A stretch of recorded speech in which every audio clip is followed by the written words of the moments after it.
जय हिंद, नमस्कार। मैं अंबर जैदी स्वागत करती हूँ आप सबका एक बार फिर से हमारे आज के कार्यक्रम में। दोस्तों, जब किसी घर पर कर्ज बढ़ता है तो सबसे पहले खर्च कम किया जाता है, लेकिन जब एक पूरे राज्य पर 5 लाख करोड़ से ज्यादा का कर्ज हो तो सवाल सिर्फ बजट का नहीं, फ्यूचर जनरेशंस का भी निकल कर आता है। मध्य प्रदेश सरकार ने पूरे स्टेट मशीनरी में जो ऑस्टेरिटी ड्राइव है, यानी कि खर्चों में सख्त कटौती शुरू कर दी है। फॉरेन ट्रैवल्स पर रोक, नए गवर्नमेंट व्हीकल्स की जो खरीद है उस पर रोक, 2 ऑफिसर्स जो है वो एक ही जो व्हीकल है वो यूज करेंगे, गवर्नमेंट फंक्शंस और जो लेविश इवेंट्स हैं उन पर पूरी रिस्ट्रिक्शंस है, और प्राइवेट होटल्स में ऑफिशियल कॉन्फ्रेंसेस पर रोक है। ये सब इसलिए क्योंकि राज्य का जो डेट है वो 5 लाख करोड़ के पार पहुंच चुका है। लेकिन दोस्तों, असली कहानी डेट की नहीं है, डेट मैनेजमेंट की है। हर स्टेट जो है वो लोन लेता है, हर गवर्नमेंट जो है वो बोरोइंग भी करती है, लेकिन सवाल ये है कि लोन किस लिए लिया गया है? डेवलपमेंट के लिए, इंफ्रास्ट्रक्चर के लिए, या रेवेन्यू एक्सपेंडिचर चलाने के लिए? अगर एक स्टेट जो है वो खुद को या खुद अपने खर्चों पर इमरजेंसी ब्रेक लगाने पर या आमादा हो गई है, तो क्या ये फाइनेंशियल डिसिप्लिन का एग्जाम्पल है या फिस्कल स्ट्रेस की वार्निंग सिग्नल माने? और सबसे बड़ा सवाल कि क्या भारत के स्टेट्स वेलफेयर और फिस्कल रिस्पॉन्सिबिलिटी के बीच में बैलेंस बना पा रही है? तो दोस्तों, मैं हूं बरजैदी और आज हम पॉलिटिक्स नहीं बल्कि पब्लिक फाइनेंस, गवर्नेंस और इकोनॉमिक अकाउंटेबिलिटी की बात करेंगे और चर्चा शुरू करते हैं। और इसमें आज फिर चर्चा के लिए एक बार फिर से मेरे साथ मौजूद है उमेश अग्रवाल जी। उमेश जी, बहुत स्वागत है आपका। जय हिंद, नमस्कार। जय सिया राम अंबर जी। जय सिया राम। उमेश जी, 5 लाख करोड़ डेट सुनने में तो बड़ा लगता है, लेकिन किसी स्टेट की जो फाइनेंशियल हेल्थ है उसको एक्सेस करने के लिए बेंचमार्क क्या है? टोटल डेट या फिर डेट टू जीडीपी रेशियो, मतलब किस तरह से एसेस किया जाए? क्या डेट देखिए लेना गलत है, या फिर जो डेट का प्रोडक्टिव इस्तेमाल है वो ना कर पाना असली प्रॉब्लम है? प्रॉब्लम कहाँ पे है? देखिए अंबर जी, सबसे बड़ी बात है कि अभी जो डेप्थ है मध्य प्रदेश सरकार का, वो 5,31,000 करोड़ है। ये 2007 में 52,000 करोड़ था। अब समझ लीजिए पिछले 20 साल में एक तरह से 10 गुना बढ़ गया। देखिए स्टेट की जो इकोनॉमी है, जो जीएसडीपी बोलते हैं, वो 18.48 लाख करोड़ है। तो जो डेब्ट टू जीएसडीपी रेशियो है वो 28.7% है। अंबर जी, एक तरह से यूनियन गवर्नमेंट बोलती है अगर आपका जो स्टेट डेब्ट है 20% ऑफ जीडीपी तक, एक तरह से एक्सेलेंट रिकॉर्ड बोलता है। 20 से 25% गुड, 25 से 30% क्वेश्चन हो जाता है, 30 to 35% बहुत एक्सट्रीम हो जाता है, और 35 के ऊपर डिफॉल्ट हो जाता है। भारत के अंदर अभी दो स्टेट है जिनका 35% से ऊपर है, एक है बिहार और एक है केरला। और सबसे बड़ी बात है कि मध्य प्रदेश जो है वो एक तरह से डेंजर जोन में आ गया है। 28.7% उनका डेब्ट टू जीएसडीपी रेशियो है। अब सबसे बड़ी बात है कि जो सरकार की रेवेन्यू है वो है 3.20 लाख करोड़, और उनके जो खर्चे हैं 4.38 लाख करोड़ है। देखिए अमर जी, जो फिजिकल डेफिसिट है ना मध्य प्रदेश सरकार का, वो 71,000 करोड़ है, और उस वो जो जीएसडीपी का भाग है 3.9% होता है, और ये जो फिगर है ये 3% से नीचे करने का होता है। तो ये सबसे बड़ी बात है। अभी आप देखिए कि जो खर्चे हैं, रेवेन्यू रिसिप्ट और रेवेन्यू एक्सपेंडिचर मैच हो रहे हैं, पर जो कैपिटल एक्सपेंडिचर है उसके लिए सरकार को डेट लेना पड़ रहा है। अब सरकार क्या कर रही है? एक्सेलेंट डेट मैनेजमेंट कर रही है। वो सारे विभागों के जो खर्चे हैं जिसकी जरूरत नहीं है, अनप्रोडक्टिव एक्सपेंडिचर है, उसको कम कर रही है। देखिए मध्य प्रदेश के सरकार का जो सैलरीज का कंपोनेंट है वो 75,574 करोड़ है। पेंशन उसका 28,518 करोड़ ले लेता है। इंटरेस्ट पेमेंट जो है 33,735 हो जाता है। अंबर जी देखिए, सोचिए, ये तीनों मिला के ये एक तरह से फिक्स्ड एक्सपेंडिचर है, वो है 1,37,826 करोड़। उनकी जो खर्चा कितना है 4.38 लाख करोड़। एक तरह से आप देखिए कि कम से कम 25 to 30% इनका जो एक्सपेंडिचर है वो सैलरीज, पेंशन और इंटरेस्ट पेमेंट पे जा रहा है। इंटरेस्ट भी शार्पली बढ़ता जा रहा है। 2 साल पहले 25,000 करोड़ था, अभी 33,000 करोड़ हो रहा है। अब ये अननेसेसरी खर्चा को कम करने के लिए मध्य प्रदेश सरकार ने ये एक तरह से नई योजना लाए हैं कि जो फालतू एक्सपेंडिचर है उसको कम किया जाए। सबसे बड़ी बात है अंबर जी, देश के अंदर जो कैश ट्रांसफर स्कीम है लाडली बहना, कैश ट्रांसफर पे बाद में आएंगे, पहले मैं आपसे पूछना चाहती हूँ कि अगर ऑस्टेरिटी यानी कि खर्चों पे कटौती जो है वो जरूरी थी, तो क्या जो फिस्कल प्लानिंग थी वो पहले और मजबूत हो सकती थी? क्या गवर्नमेंट जो है वो एक्सपेंडिचर का इंडिपेंडेंट ऑडिट और जो आउटकम रिव्यू है वो रेगुलर होना चाहिए, और पब्लिक मनी है उसका यूटिलाइजेशन परफॉर्मेंस इंडिकेटर से लिंक्ड होना चाहिए? ये मैं आपसे जानना चाहती हूँ। देखिए अंबर जी, ऑलरेडी चल रहा है। इसके लिए जब वो थ्रेशोल्ड लिमिट से ऊपर गया, 25 से 28% गया, immediately austerity measures kick in हो चुके हैं।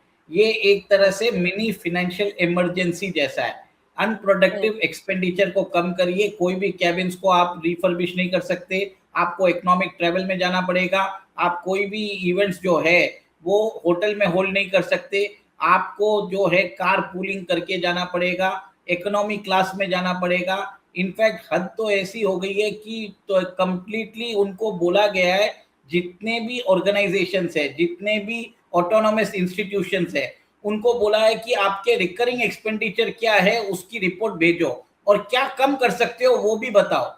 फालतू खर्चों को कम करना है, सीधी बात बोल दी है। और आप जाके स्टेट के जो रिसोर्सेस है, आप इसको अय्याशी के ऊपर यूज नहीं कर सकते। फालतू फालतू एक्सपेंडिचर और ये जितने भी जो होटल में खर्चा करते हो, बिजनेस क्लास जाते हो, ये सब बंद करने की जरूरत है। ये एक तरह से बहुत अच्छा कदम है। इसको फिस्कल रिस्पॉन्सिबिलिटी जो बजटरी मैनेजमेंट एक्ट है उसके अंदर किया जा रहा है, जिसमें स्टेट डेब्ट जो है 3% ऑफ जीएसडीपी होने की जरूरत है, और डेब्ट टू जीएसडीपी रेशियो 25% तक लाने का एक तरह से राज्य सरकार जो है वो ट्राई कर रही है।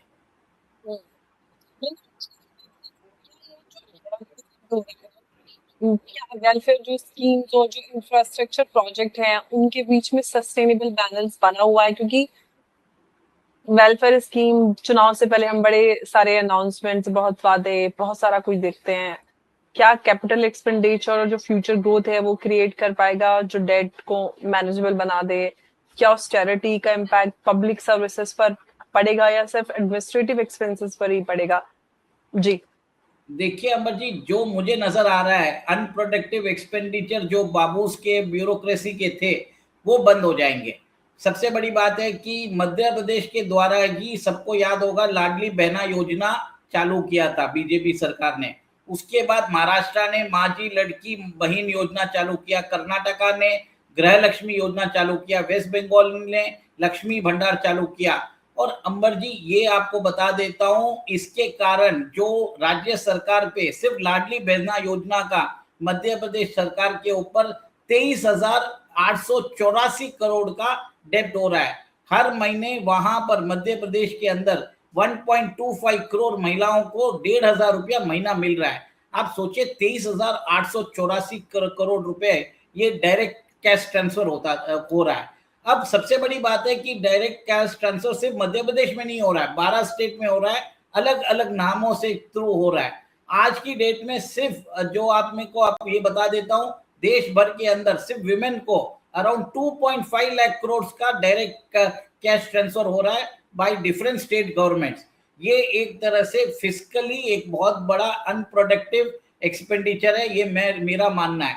अमर जी, आप सोचिए, तो सुप्रीम कोर्ट पहुंच चुकी है जो इस तरह की जो ये पॉलिटिक्स है जिसमें इस तरह के से लोगों को डायरेक्ट फायदा देने की बात की जाती है।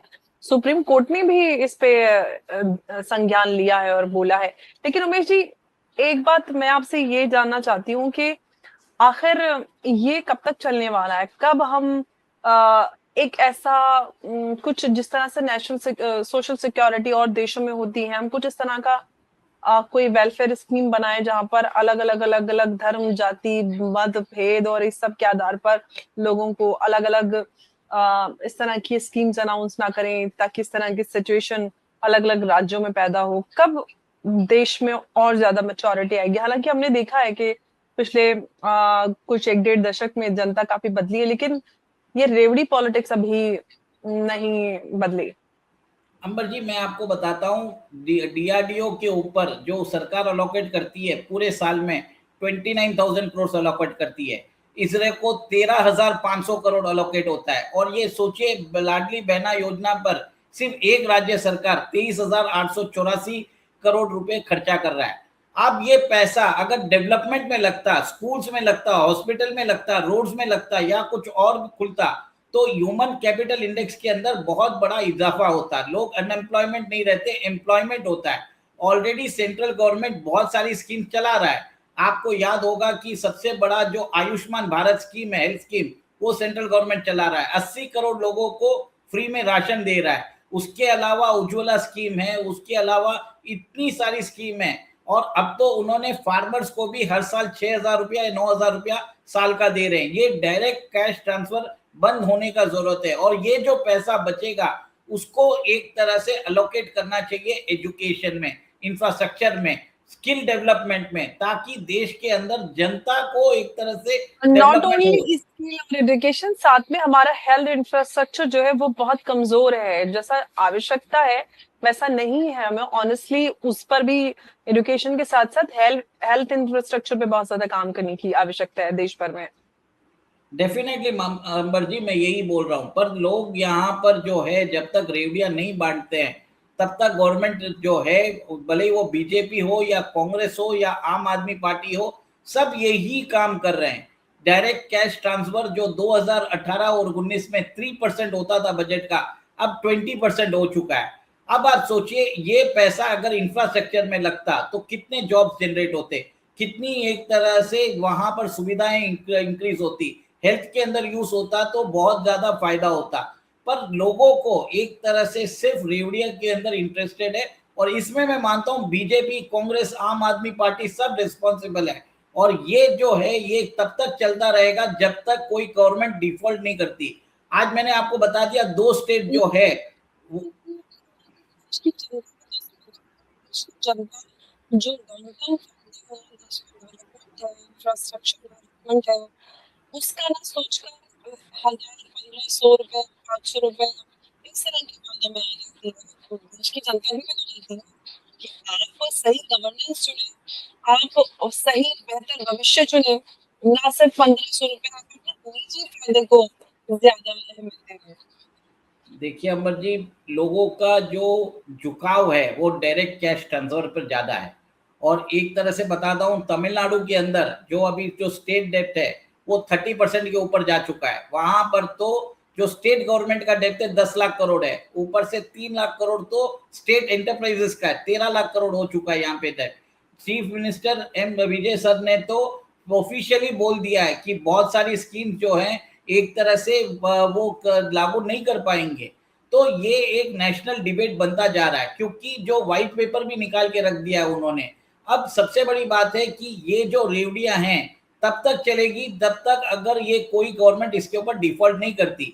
ऑलरेडी केरला गवर्नमेंट जो है वो अपने जो इंटरेस्ट पेमेंट जो होते हैं, जो उनके जो पीएसयूज हैं जैसे केएसआरटीसी, वो उसके पेमेंट नहीं कर पा रहे हैं क्योंकि उनके पास पैसे भी नहीं है। वेंडर्स जो पेमेंट कर, वेंडर्स जिन्होंने गुड सप्लाई किया है उनको पेमेंट नहीं आ रहा है। अब सबसे बड़ी बात है कि ये सेंट्रल गवर्नमेंट से पैसा मांग रहे हैं कि आप हमको वन टाइम ग्रांट दो, 50 साल के लिए फ्री इंटरेस्ट पे दे दो। अब सेंट्रल गवर्नमेंट भी ये एक जो है ये रेवड़िया नहीं बांध सकती। इन्होंने भी बोल दिया है, सुप्रीम कोर्ट ने भी एक तरह से बोला है कि सरकारों को कि आगे अगर आप कोई स्कीम अनाउंस करते हो इलेक्शन के टाइम पे, आप उसको फंड कैसे करोगे उसका भी आपको रास्ता दिखाना पड़ेगा। इसकी बात इलेक्शन कमीशन ऑफ इंडिया ने भी बोली है। सबसे बड़ी बात है, इसको एक लॉ बनाना पड़ेगा। और इसकी डायरेक्शन में मैं ये बोलता हूं कि मध्य प्रदेश गवर्नमेंट ने वक्त रखते एक तरह से अच्छा काम चालू कर दिया है, ताकि स्टेट जो है डिफॉल्ट में ना जाए। और हो सके जितना हो सके अननेसेसरी एक्सपेंडिचर जो है उसको खत्म करने की जरूरत है। और ये बहुत इंपॉर्टेंट बात है। जी, तो अननेसेसरी एक्सपेंडिचर्स के साथ साथ क्या आपको लगता है कि जो एडमिनिस्ट्रेटिव अकाउंटेबिलिटी है, यानी कि क्या हर डिपार्टमेंट को एनुअल एक्सपेंडिचर एफिशिएंसी रिपोर्ट है वो पब्लिक करनी चाहिए, क्या गवर्नमेंट कॉर्पोरेशंस और जो पब्लिक सेक्टर एंटिटीज हैं उनको जो फाइनेंशियल अकाउंटेबिलिटी के हाईएस्ट स्टैंडर्ड जो हैं वो फॉलो करने चाहिए? डेफिनेटली करने चाहिए मेरे ख्याल से। सब गवर्नमेंट डिपार्टमेंट जो है वो अकाउंटेबल है पब्लिक मनी से। उनको एक तरह से डैशबोर्ड बनाना चाहिए कि आज हमारा रेवेन्यू टारगेट इतना है, रेवेन्यू टारगेट अचीव हमने इतना किया है, खर्चा हमने इसके ऊपर किया है, कौन सा टेंडर किसको दिया गया है, कौन से वेंडर को लेकिन जब दिया गया आपकी है। बात वो में रेवेन्यू टारगेट आपने रखा है, कहीं ना कहीं वो प्रेशर रेवेन्यू डेवलपमेंट का हम और जो सरकारी विभाग होते हैं उनको इतना नहीं देते हैं, प्राइवेट में ज्यादा प्रेशर होता है। गवर्नमेंट जॉब जो है वो काफी मतलब एकदम इजी और कंफर्टेबल होती है, लोगों को लगता है एक बार सरकारी नौकरी होगी तो एकदम रिलैक्स है, कोई प्रेशर नहीं है। वो भी बदलने की आवश्यकता है, जिस तरह की हम और देशों में देखते हैं कि इस तरह से सरकारी नौकरी में इस तरह का ऐशो आराम और सहूलियतें नहीं होती हैं, तो परफॉर्मेंस बेस्ड इस तरह का पूरा सिस्टम क्रिएट करना चाहिए। देखिए अमर जी, आज देश के अंदर हम न्यू पेंशन स्कीम भी लागू नहीं कर पा रहे हैं। मध्य प्रदेश गवर्नमेंट करने को रेडी नहीं है, उसने ओल्ड पेंशन स्कीम पे चले गए। यहाँ पर रिफॉर्म्स ही नहीं होते। ऊपर से मैं आपको बता देता हूँ, 8 पे कमीशन की जो रिकमेंडेशन है, उसके कारण जो सैलरीज की जो है वो सेंट्रल गवर्नमेंट और स्टेट गवर्नमेंट के 3 गुना बढ़ जाएंगे। उससे और भी एक तरह से एक्सचेकर पे एक तरह से परेशानी बढ़ने वाली है। तो ये जी। बहुत एक तरह से बहुत रेडिकल रिफॉर्म्स जो है ब्यूरोक्रेसी नहीं करेगी, क्योंकि वो हम्म। खुद अपने वो अपनी जो सहूलियतें हैं वो क्यों कम करेगी। ये तो सिर्फ राज्य सरकार कर सकती है। और देश भर के अंदर आप, मैंने आपको पहले ही बोल दिया था कि सैलरीज है, पेंशन है और जो इंटरेस्ट पेमेंट्स है, ये कभी भी कम नहीं हो सकते, ये बढ़ेंगे। और इसके कारण आप ये देखते हैं कि जो कैपिटल एक्सपेंडिचर होना चाहिए इंफ्रास्ट्रक्चर पे, वो मार खाता है। फिर बाद में आप और ज्यादा बोरोइंग लेते हो, बोरोइंग के कारण जो इंटरेस्ट पेमेंट्स है वो बढ़ता जाता है, फिर बाद में डिफॉल्ट आता है। ये एक तरह से चक्रव्यूह है। जब तक एक तरह से आप ये देखिए, आप जो है अपना डेट कम कम नहीं करेंगे, और ये जितनी भी स्कीम्स है, cash transfer scheme, supreme court को इसके ऊपर एक तरह से कैंची चलानी पड़ेगी और सीधा बोलना पड़ेगा, हम सारे कैश ट्रांसफर स्कीम को हम बंद करते हैं। जब तक सुप्रीम कोर्ट नहीं करेगी, ना तो केंद्र सरकार करेगी ना राज्य सरकार करेगी, क्योंकि जैसे ही अगर ये स्कीम उन्होंने रद्द की, वो अनपॉपुलर हो जाएगी और अगले इलेक्शन में उनकी डिफीट एक तरह से निश्चित है। इसके लिए ये काम सुप्रीम कोर्ट को करना पड़ेगा, फिजिकल सिचुएशन ऑफ इंडिया देख के, और देश को एक तरह से बैंक्रप्सी से बचाना भी जरूरी है। और भारत के अंदर आप देख रहे हैं कि इतना बड़ा जो हमने रिकवरी किया है from fragile 5 to highest growing, ये भी खतरे में आ जाएगी, क्योंकि अल्टीमेटली आप देखेंगे कि इंफ्रास्ट्रक्चर पे अगर इन्वेस्टमेंट्स नहीं होंगे तो देश के अंदर इन्वेस्टमेंट्स नहीं आएगा। ये सबसे बड़ी बिल्कुल बात। उमेश जी, इसी सबसे एक और सवाल कि क्या आपको लगता है कि सिर्फ मध्य प्रदेश ही नहीं बल्कि जो कई ऐसे इस तरह के राज्य हैं उनको भी लॉन्ग टर्म फिजिकल रिफॉर्म्स की जरूरत है, और साथ ही क्या आपको लगता है कि भारत को स्टेट्स के लिए स्ट्रॉन्गर फिजिकल रिस्पॉन्सिबिलिटी जो फ्रेमवर्क है उसकी जरूरत है? देखिए, बिहार बीजेपी शासित राज्य है, उसको करने की जरूरत है। वेस्ट बंगाल बीजेपी शासित राज्य है, उसको करना पड़ेगा। फिर बाद में पंजाब, उसके बाद कर्नाटका और तेलंगाना, और फिर आप ये भी देखिए कि मध्य प्रदेश जो तो काम पे आ चुका है, तमिलनाडु, ये सब का अंदर आप देखेंगे इनका फिजिकल डेफिसिट बढ़ा हुआ है। स्टेट टू जीएसडीपी जो रेशियो है वो 25-30 के ऊपर है। तो मेरा ये मानना है कि आगे चल के इनको रिफॉर्म्स करना जरूरी है। केरला की हालत इतनी खराब है कि वो अपने वेंडर्स को पेमेंट नहीं दे रहा है, और उनकी जो पीएसयूज है जैसे केएसआरटीसी या उनकी जो बिजली की कंपनियां हैं जिन्होंने पब्लिक से पैसा लेके रखा है, उसका इंटरेस्ट पेमेंट भी नहीं कर पा रहे हैं, और मैच्योरिटी होने के बाद वो पैसा भी नहीं लौटा पा रहे, क्योंकि एक तरह से केरला सरकार जो है सेंट्रल गवर्नमेंट से वन टाइम ग्रांट मांग रहा है। मेरा ये मानना है कि ये जितनी भी स्कीम्स हैं इसको बंद करने की जरूरत है, कैश ट्रांसफर स्कीम्स, और ये जो पैसा है इसको एजुकेशन, हेल्थ, इंफ्रास्ट्रक्चर, इन सब में डालने की जरूरत है। क्योंकि अगर आप इंफ्रास्ट्रक्चर पे इन्वेस्टमेंट करते हो तो उससे इकोनॉमी में 3x का इफेक्ट आता है। अगर आप हेल्थ के ऊपर करते हो, you get a very good population which is productive. अगर आप स्किल्स पे करते हो तो आपके पास एक ऐसी पॉपुलेशन डेवलप होती है जो आपके वैल्यू प्रोडक्ट्स, वैल्यू एडिशन कर सकती है मैन्युफैक्चरिंग सेक्टर में। अंबर जी, ये बहुत इंपॉर्टेंट है, और जब तक ये सुप्रीम कोर्ट को ही करना पड़ेगा, ना तो केंद्र सरकार करेगी ना कोई राज्य सरकार करेगी, क्योंकि जैसे ही उन्होंने रेवड़िया बांटना बंद किया, ये एक तरह से उनके लिए सुसाइड हो जाएगा। नेक्स्ट इलेक्शन वो कंफर्म हार जाएगी।